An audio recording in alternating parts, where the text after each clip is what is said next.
지난주에 우리 요한이 이야기 했었죠. IQ 64 지적장애로 퇴행성 발달장애로 제품해온 요한이 베트남 부모님에 의해서 태어났고, 그리고 내 고향은 베트남이라고 말하는 우리 아들 요한이로 인해서 저희 가족이 다문화 가족이 됐습니다. 도통 곁을 주지 않아서 저 아이가 왜 파양됐을까 생각할 필요도 없을 정도로, 아마 그래서 저 아이를 키웠던 분들이 보냈을 거야 생각을 해봤습니다.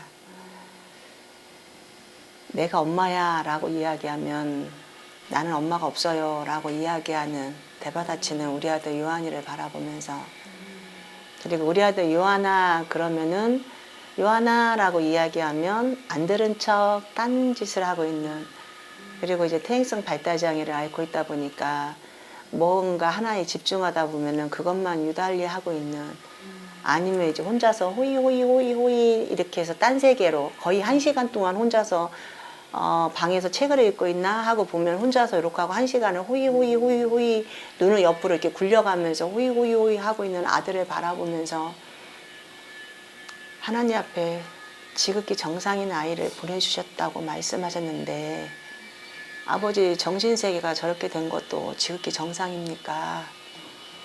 사랑이는 기적처럼 걸었다고 쳐도 IQ 64 지적장애는 머리 좋은 진도견도 IQ가 70이라는데 IQ인 64인 우리 요한이는 저 IQ가 어떻게 발달이 될 수 있겠습니까?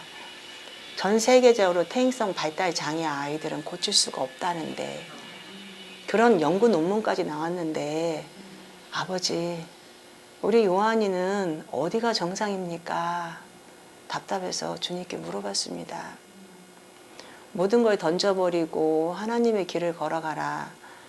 지역의 아이들을 모아서 공부를 가르쳐주고 밥을 먹이고 가정의 따뜻한 것을 회복시켜줘라는 할 수 있었는데, 우리 요한이를 보면서 도통 회복될 기미를 보이지 않는 요한이를 바라보면서 이번에는 하나님께서 실수하셨나라는 의심도 해봤습니다.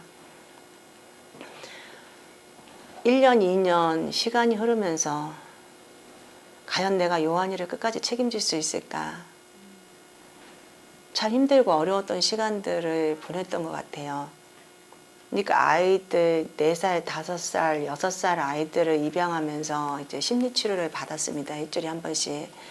근데 심리치료를 받으면서 용두동에서 둔산동까지 가려면 거리가 멀어서 오늘 월요일 요한이 가고 화요일 하민이 가고 수요일 사랑이 갈 수 없어서 같은 날 한꺼번에 아이들, 한 명은 미술치료, 한 명은 놀이치료, 한 명은 언어치료, 하민이는 언어치료, 사랑이는 놀이치료, 그리고 요한이는 심리치료를 받으면서 한 공간에 같이 집어넣을 수 있는 기간을 찾다 보니까 지하철을 타고 가야 했습니다.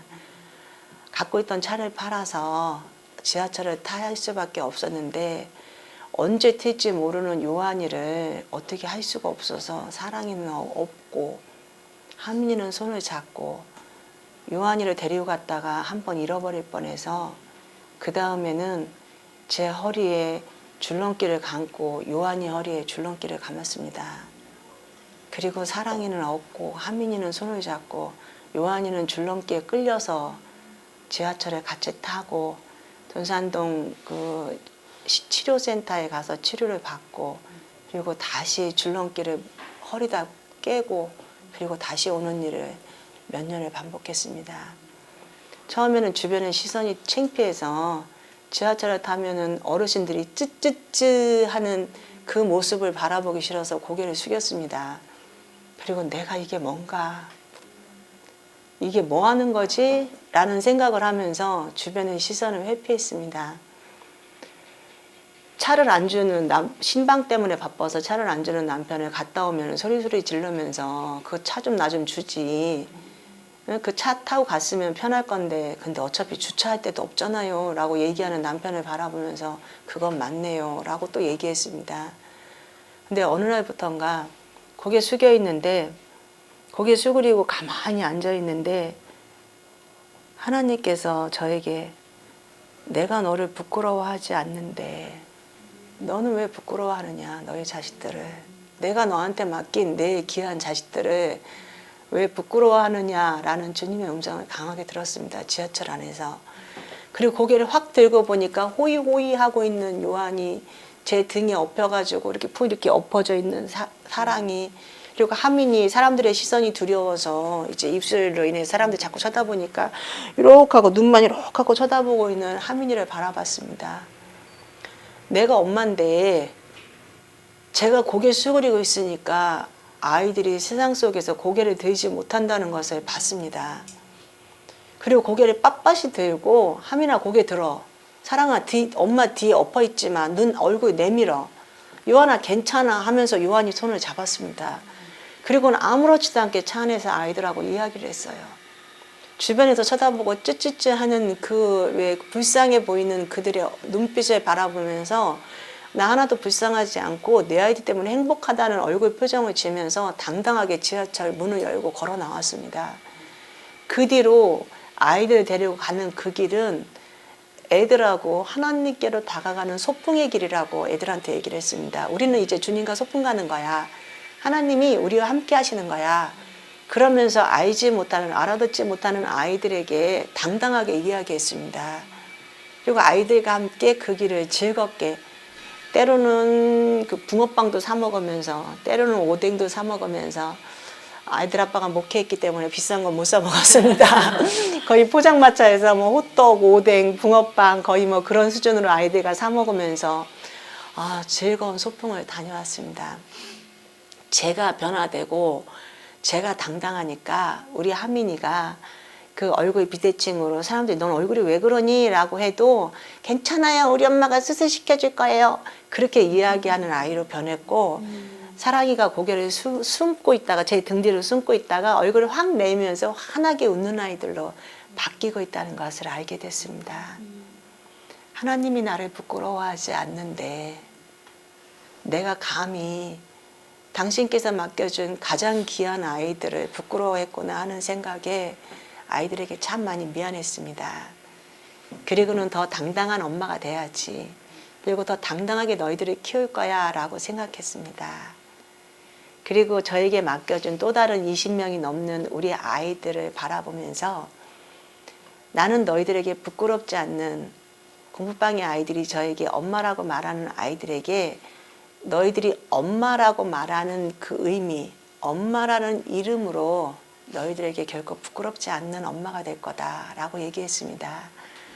처음에는 공부방 아이들이 저희 집에 와서 하은이의 물건을 마음대로 가지고 놀고, 그리고 하선이의 물건을 뒤지고, 그리고 샤워를 할 수 없는 아이들에게 샤워를 시켜서 하은이의 옷을 입힌 걸 바라보면서 하은이가 참 많이 속상해하고 울었습니다.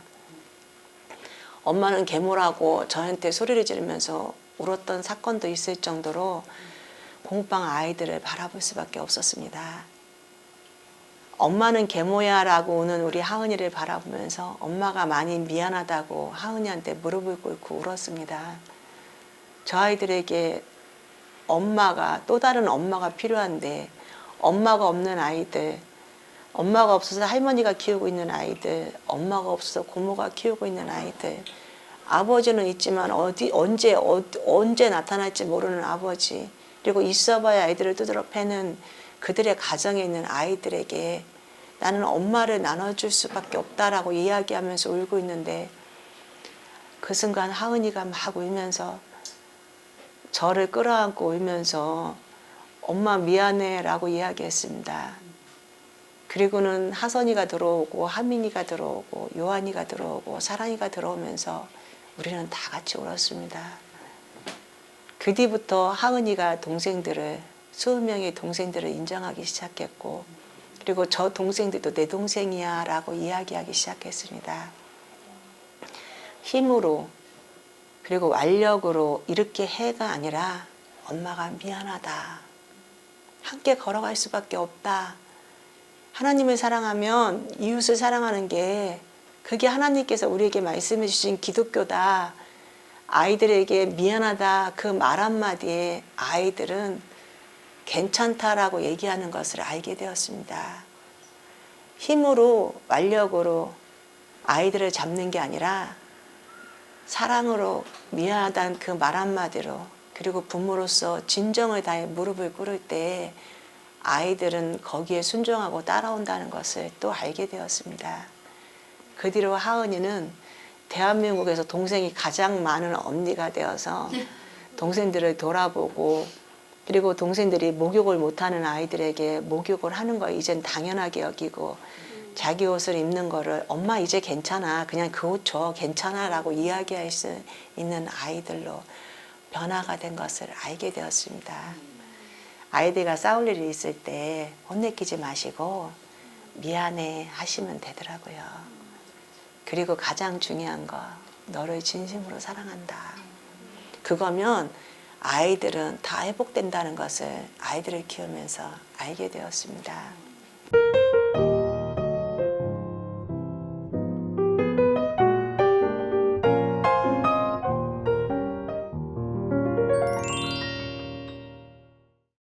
일 년의 시간을 작정하고 공부방을 어떻게 해야 되나 기도하던 중에 저희 남편의 여동생, 이제 저한테는 고모죠. 결혼 안 한 고모가 있었습니다. 고모가 직장 생활을 하고 있었는데 강릉으로 오르락내리락 하면서 강릉의 아이들도 대전에 우리 요한이도 하민이도 하은이도 하선이도 모두 다 걱정스러웠습니다. 그리고 저희 고모에게 올해 검사를 잘 받아서 내년부터는 정부에서 지원을 받을 수 있도록 그리고 고모가 직원을 한 명 써서 여기를 운영해달라. 나는 강릉으로 올라가겠다. 고모한테 얘기를 했습니다. 저희 고모는 고민을 했고 그리고 직장생활 하고 있던 것을 과감하게 던져버리고 9월 달에 공부방에 합류했습니다. 근데 고모 12월까지는 돈이 없어. 월급을 못 줘. 제가 고모가 언니가 지난 6년 동안에 여기서 어떻게 살아온 걸 아는데 내가 그 돈 바라고 여기로 왔겠냐. 걱정하지 말고 아이들 데리고 올라가라. 그럼 내가 어차피 여기서 아이들과 함께 하면서 아이들이 고모 하면서 따르고 좋아했으니까 모르는 선생님이 오는 것보다는 내가 있으면서 아이들을 더 잘 케어하는 게 나을 것 같다. 걱정하지 말고 올라가라. 그렇게 저희 고모가 얘기를 해주었습니다. 월급도 못 주는 우리 고모한테 너무 미안해서 모든 걸 다 맡기는데 가끔 고모도 돈을 좀 써야 될 거야 라고 얘기했습니다. 고모가 내가 모아놓은 거 좀 쓸게 라고 이야기하면서 저희는 하은이는 대전에 있으면서 미국 뉴저지에 있는 하나님의 학교라는 곳에 전액 장학금을 받고 미국 뉴저지의 장학생으로 이제 학교로 떠났고 저와 요한이는 강릉으로 합류를 했습니다. 남편이 200만 원 사례비를 받는 거에 100만 원은 주님께 헌금을 드리고 거기서 50만 원은 공부방 생활비로 고모한테 보내고 저희 그 시절 6명과 저희 애들 아빠와 저 8명이서 50만 원을 가지고 한 달 생활비를 살았습니다. 그리고도 남으면 주님께 다시 헌금으로 돌리고 그리고 강릉으로 이사하자마자 강릉으로 이사해서 살고 있는 게 너무 감사하고 행복해서 이곳에서 무엇을 해야 되나라고 생각하면서 독거 어르신들께 도시락 배달을 생각했습니다. 그리고 이제 50만 원에서 한 달에 20만 원을 빼서 독거 어르신 도시락을 반찬을 만들어서 배달을 이제 하기 시작했습니다. 그게 이제 6년 차 접어들었네요. 매주마다 토요일이면 아이들과 같이 재료를 사서 도시락을 반찬을 만들고 그리고 처음에 이제 주민센터를 통해서 10분의 어르신들을 만났고 10분의 어르신들을 이제 반찬 3가지 그리고 국 하나 일주일 드실 수 있는 분량만큼을 만들어서 그분들께 아이들과 함께 배달을 했습니다. 토요일 날 어디 나갔다가도 독거 어르신 도시락 배달 때문에 그 먼 거리를 다시 돌아왔다가 다시 나갈 정도로 저희 집 삶의 일부분이 되었고 그중에 3분, 2분은 저희 애들 아빠의 품에서 예수님을 믿으며 돌아가셨습니다. 그리고는 이제 병원에 입원하신 분 그리고 또 이제 너무 건강이 안 좋아서 그나마 이제 멀리 살고 있는 아드님 집으로 가신 분, 그러면서 인원이 많이 줄어서 작년에 다시 주민센터를 통해서 다시 몇 분 또 받고 해서 이제 7분을 또 섬기고 있습니다. 우리 아이들과 함께 시작한 그 일이 이제는 그분들이 저희 어머니가 되었고 저희 아버지가 되었고, 우리 아이들이 가면은 그 조그만 야쿠르트 한 개라도 주고 싶어서 그걸 들고 있다가 행복이 손에 쥐어주는 그분들을 바라보면서 이웃사랑은 하나님을 알고 있는 모든 사람이라면 당연히 해야 되는 일이라는 것을 알게 되었습니다. 애들 아빠 품에서 돌아가신 할머니가 애들 아빠한테 고맙다고 한번 손에 10,000원을 쥐어준 적이 있었습니다. 내가 살면서 나를 버린 내 자식들에게조차도 주어본 적이 없는 용돈이었는데 내가 우리 김상훈 목사님한테 이 돈을 꼭 주고 싶다 하면서 손에 쥐어줬는데 그게 10,000원이에요. 저희 애들 아빠가 그걸 코팅했습니다. 코팅하고 그거를 보면서 내가 순간 세상 속에서 조금이라도 뭔가를 바라고 싶은 마음이 있다면 이 돈 10,000원을 바라봐요. 저한테 그렇게 이야기를 하더라고요. 내 품에서 돌아가신 그 할머니를 바라보면서 그렇게 주고 싶어 했던 그 돈 10,000원, 당신을 버린 당신의 아들에게 주고 싶었고 당신을 버린 당신의 아들의 아들에게 주고 싶었는데 결국은 주지 못해서 저희 남편에게 준 돈, 그 돈 10,000원. 그 10,000원을 통해서 저희 남편은 자신의 길을 한 번 더 바라보고 한 번 더 바라본답니다. 혹시라도 내가 그 이웃사랑의 실천이 조금이라도 희미해지면 그 돈을 보면서 더 많이 사랑해야지, 더 많이 나눠야지, 더 많이 약해져야지, 그런 생각을 한답니다.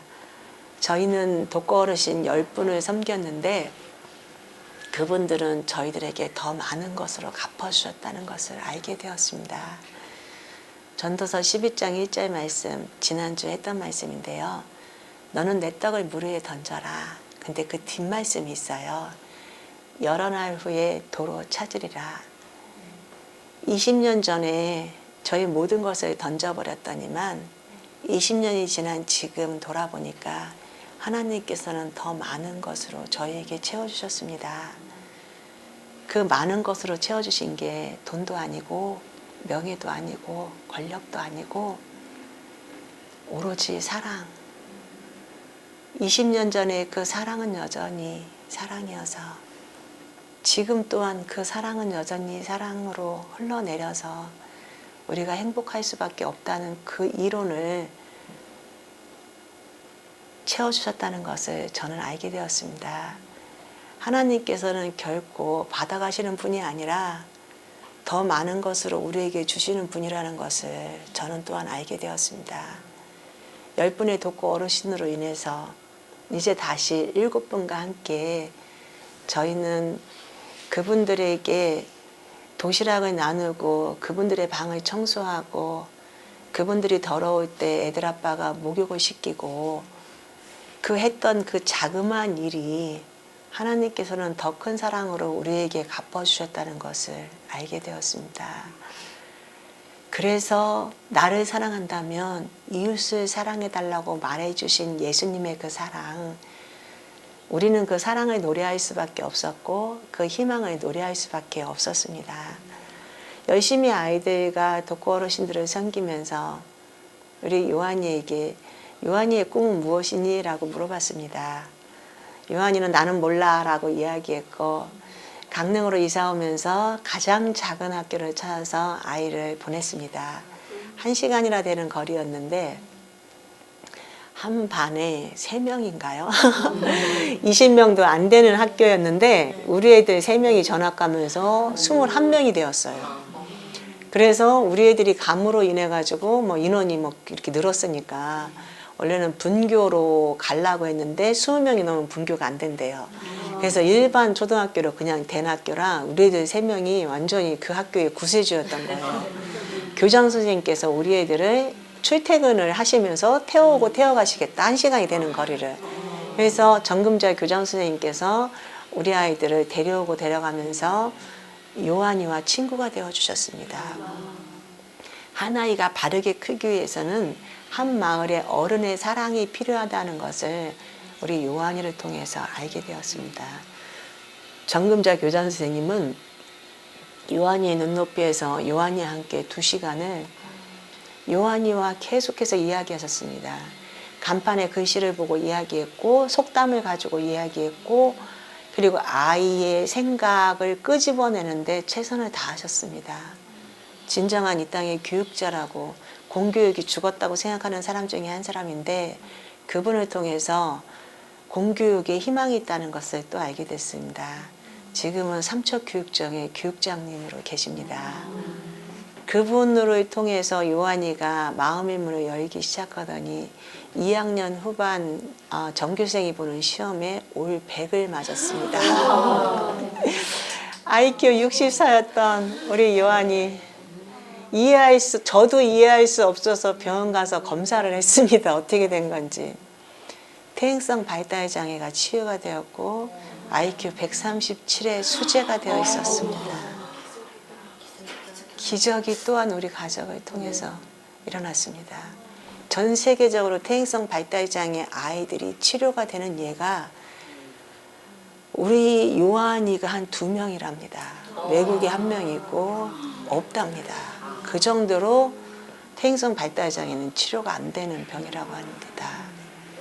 요한이가 치료가 됐어요. 그리고 그 아이가 지금 꿈꾸며 기도합니다. 외교관이 되겠다고.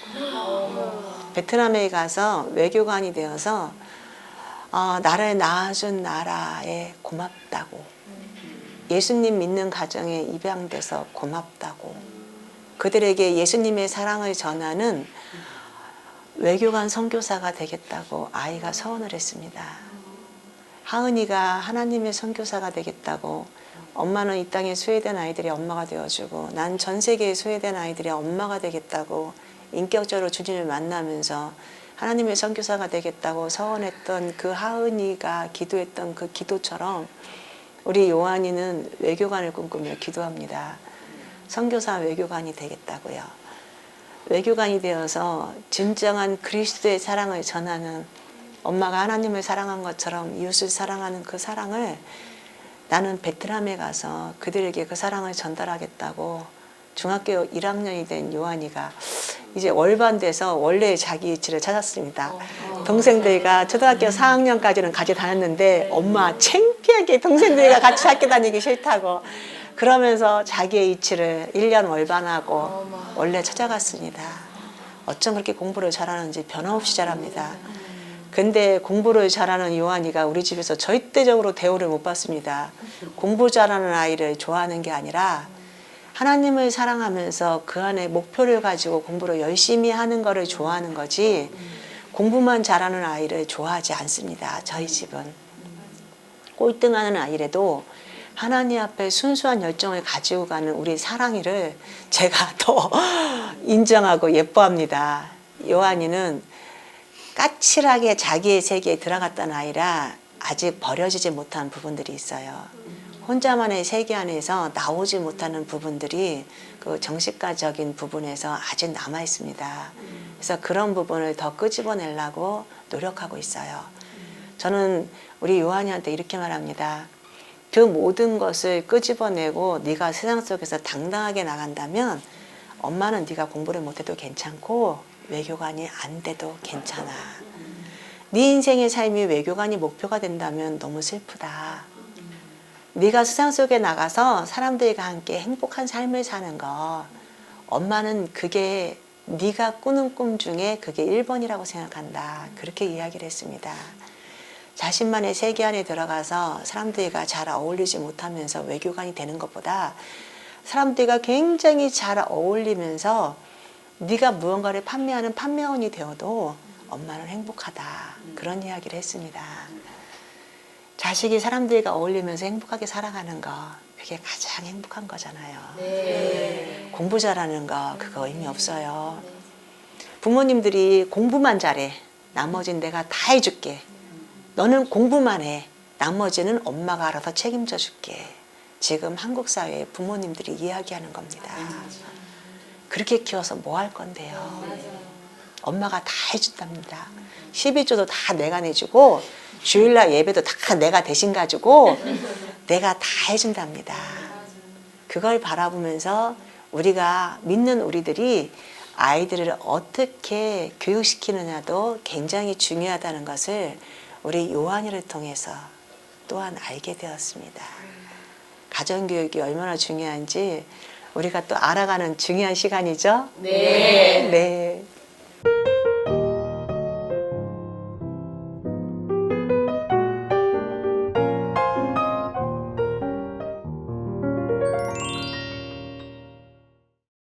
걷지 못해서 기어서 제품으로 왔던 우리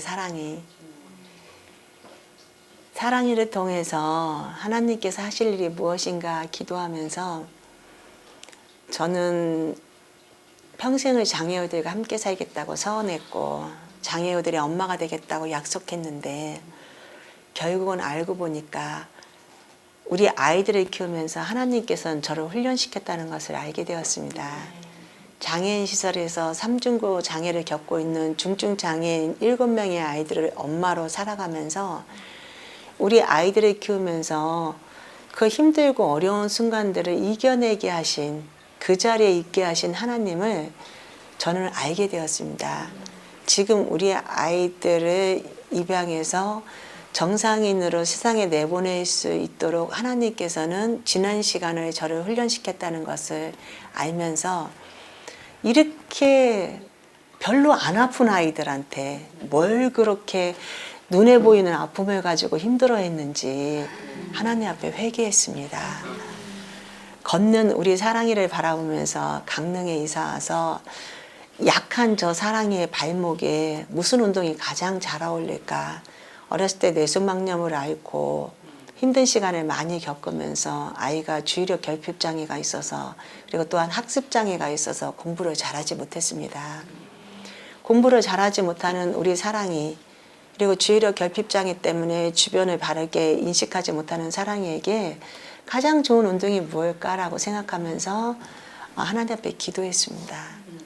저희 집 바로 뒤가 수영장, 바로 그 뒤가 스케이트장이에요. 그래서 스케이트장에 무작정 찾아갔습니다. 그래서 코치님께 가서 우리 사랑이 이 가는 이 발로 그리고 안 좋은 이 다리로 앞으로 수술 2번 더 해야 되고 근데 스케이트 신발을 신을 수 있는지 물어봤습니다. 근데 이 코치님께서 스케이트 쇼트트랙 아시죠? 네. 쇼트트랙은 이렇게 코너를 이렇게 가다가 코너를 탁 돌고 가다가 코너 확 돌고 가다가 코너 확 돌잖아요. 근데 안짱다리가 우리 사랑이가 보편적으로 우리 사람들은 이렇게 태어나잖아요. 다리가. 근데 요렇게 태어난 거예요. 요렇게 태어난 걸 수술해서 이렇게 핀 거예요. 다리를. 피다 보니까 완전하게 안 펴져서요. 애가 이렇게 됐어요. 그러니까 여기로 걸어요. 이 발등인 거 아시죠? 보편적으로 우리는 이렇게 걷잖아요. 이렇게 걸으면서 여기가 좀 올라갔죠. 그리고 평발은 이렇게 된 거고요. 이렇게 올라갔잖아요. 근데 얘는 이렇게 된 거예요. 그러니까 걸을 때 팔자걸음으로 이렇게 걸어요. 그러니까 이 다리를 가지고 달리기를 하기도 힘들고 그러니까 이걸 어떻게 해야 되나 했는데 이게 스케이트 신발을 신으면 평지를 이렇게 코너를 이렇게 평지를 뛸 때는 괜찮은데 코너를 뛰잖아요. 그럼 코너를 돌 때 스케이트 날이 어떻게 돼요? 이렇게 넘어지면서 이렇게 돌죠. 이렇게. 그러니까 일반 평범한 아이들이 이게 넘어지는 걸 못해요. 이렇게 몸을. 근데 얘는 여기 자체가 이렇게 벌어져 있기 때문에 이 넘어지는 걸 잘하기 때문에 실력이 똑같은 아이가 달리면 얘가 훨씬 더 유리하다는 거예요. 그래서 얘는 쇼트트랙을 하기 위해 태어난 아이라는 거죠. 그날부터 스케이트 신발을 신겼습니다. 그리고 초등학교 2학년 때 스케이트 신발을 신기면서 강릉에 살면서 이제 다니엘 9살 먹은 사랑이하고 동갑인 다니엘을 입양하면서 9살이다 보니까 이제 시설에서 살고 있었고 정서적으로 상당히 많이 불안정합니다. 가정으로 들어오면 아무래도 시설에서 살고 있는 것보다는 가정에서 살고 있는 게 아이들이 정서적으로 안정이 되잖아요. 불안정한 아이를 어떻게 하면 좋을까 하면서 사랑이하고 같이 붙여서 스케이트를 시켰습니다. 그리고는 그 다음 연도에 9살이 되는 한결이가 또 왔습니다.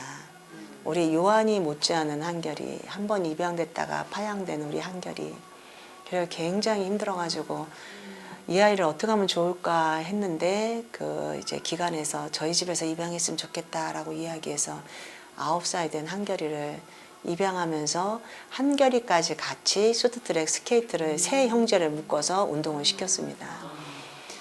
그 아이 3명이 지금 강원도 대표 선수가 되어서 전국대회에 나갑니다. 초등학교 4학년부터 사랑이하고 다니엘은 강원도 대표 선수가 되었고 한결이는 올해 처음으로 강원도 대표 선수에 합류되었습니다. 내년 2월 이제 전국 이제 빙상 전국대회 이제 삼형제가 같이 나갑니다. 삼형제가 같이 빙상대회 전국대회에 나가는 거는 아마 대한민국 역사상 처음입니다. 물론 잘하진 못합니다. 강원도에서만 잘해요. 근데 그게 중요한 게 아니라 강원도에서 얘네들이 1, 2, 3등을 한다는 거예요. 그걸 바라보면서 걷지 못했던 우리 사랑이가 걸었고 뛰었고 그리고 스케이트 신발을 신으면서 자신만의 인생을 개척하면서 그 길을 걸어가는 우리 사랑이를 바라보면서 우리 사랑이가 눈에 보이는 것만 가지고 우리 사랑이가 장애로 바라봤다면 우리 사랑이를 제가 지금 저렇게 정상인 아이로 키울 수 있었을까? 나라에서 그 장애아동을 입양하면은 19살이 될 때까지 55만 7천 원을 매달 장애아동 양육수당으로 지원을 합니다. 하나님께서 지극히 정상인 아이를 보내셨다는 그 말씀 한마디에 저는 장애아로 아이들을 한 명도 등록시키지 않았습니다. 아무도 등록시키지 않았기 때문에 나라에서 주는 장애아동 양육수당을 4명을 한 명도 못 받았습니다. 그 200만 원이 넘는 돈을 욕심을 내서 받았더라면 우리 아이들은 지금도 여전히 변함없이 장애아 있었을 것입니다. 하나님께서 눈에 보이지 않는 것을 바라볼 수 있는 믿음을 가지라는 그 말 한마디에 장애 등록을 던져버렸더니 5년이 지난 지금, 7년이 지난 지금 우리 아이들은 정상이 되어서 강원도를 빛내는 아이, 이제 머지않아 대한민국을 빛내는 아이들로 성장해 있을 거라는 걸 저는 확신합니다. 돈이 의미가 없다는 것을 우리 아이들을 키우면서 알게 되었습니다. 아이들에게 사교육을 시켜본 적이 없었고 아이들에게 세상의 것을 가르쳐 준 적이 없었습니다. 오로지 하나님의 문화만을 사랑하라고 말하는 하은이의 말처럼 세상의 문화를 뒤로하고 하나님의 문화를 사랑하면서 하나님만을 바라보며 걸어갔으면 좋겠다고 자신의 동생들에게 과감하게 이야기하는 하은이를 바라보면서 하나님만을 바라는 가정이 되자 아이들에게 선포했습니다. 그러면서 중간중간에 아이들에게 홈스쿨을 시켰고 유치원 가서 나쁜 습관을 배우기보다는 집안에서 하나님 말씀을 익히면서 좋은 습관을 익히라고 아이들 2명을 유치원을 보내지 않았습니다. 하나님 앞에 아이들을 키우면서 3살, 5살, 9살 아이를 키우면서 조그만 꼬맹이 한번 키워보고 싶다고 때를 부렸습니다. 연장아가 저한테는 체질에도 맞았지만 조그만 꼬맹이 이쁘잖아요. 빽빽 울고 있는 그 아이 젖병 한 병 물려보고 싶었습니다. 그리고는 하나님 앞에 그 소원도 행복이를 입양하면서 이루었습니다.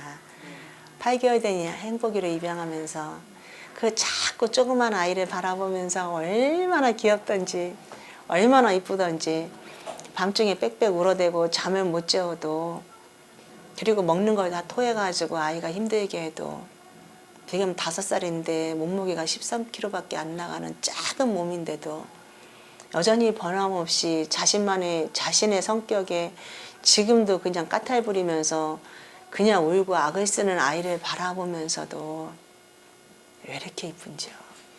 그거 아세요? 왜 이렇게 이쁜지요? 저는 세상에 애들이 이쁘다고 이렇게 이쁠 수 있을까? 그거를 우리 행복이를 통해서 알게 됐습니다. 그래서 애 이름도 행복이에요.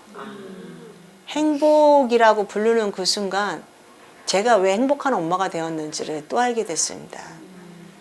아이들을 키우면서 인생의 힘듦도 쓴맛도 눈물도 아픔도 죽음보다 더한 고통의 터널을 10년 동안 지나왔더니 아버지 터널을 언제 지나야 끝이 납니까? 라고 얘기했는데 이제는 하나님께서 행복을 노래하고 희망을 노래하고 기쁨을 노래하고 즐거움을 노래하게 하셨다는 것을 저는 알게 되었습니다. 어둠의 터널이 끝이 아니라 저 끝에는 그 어둠의 터널만큼 더 밝은 빛이 우리를 기다리고 있다는 거. 우리가 터널로 끝이라면 인생 사는 거 참 힘들겠죠. 근데 밝음이 내 앞에 분명히 나타나고 있다는 그 희망을 믿고 있기 때문에 우리가 오늘도 일어서서 걸을 수 있는 거라고 저는 생각합니다. 세상이 힘들고 혼탁하고 그 어두운 그 회색 구름이 우리 세상을 뒤덮고 있다고 할지라도 우리의 내면 안에 사랑이 있다면 우리는 여전히 사랑이어서 행복할 수밖에 없다는 것을 저는 알리고 싶습니다. 그 사랑을 또한 전하는 게 여기 앉아 계신 분들의 역할이 아닌가 또 생각합니다. 사랑은 여전히 사랑이어서 우리 가족은 행복합니다. 그 행복한 우리 아이들의 희망 노래, 행복인의 12가족의 희망 노래로 끝이 아니라 이제는 호적에 올라오지 않은 또 다른 10명의 아이들을 위해서 저는 기도합니다. 호적에 올라온 10명의 아이들과 호적에 올라오지 않을 또 다른 제 자식들 10명, 벌써 2명이 제 가슴 안에 들어왔습니다. 이제 또 다른 8명을 제 품 안에 안으면서 저는 20명의 아이들과 하나님 앞에 하나님을 사랑하고 이웃을 사랑하는 그 마음을 가지고 이제 저희 인생 60 이상을 이제 열심히 그리면서 살 계획을 합니다. 60이 지난 뒤에 20명의 우리 아이들과 하나님 앞에 우리가 어떤 모습으로 살고 있을지 과거가 중요한 게 아니고 미래가 중요한 게 아니고 지금 이 순간 우리가 하나님 앞에 어떤 모습으로 살아가는지 그것을 바라보면서 우리가 이 시간 마무리할까 합니다. 지금 현재 하나님 앞에 최선을 다하는 우리들의 삶이 되기를 바랍니다. 감사합니다.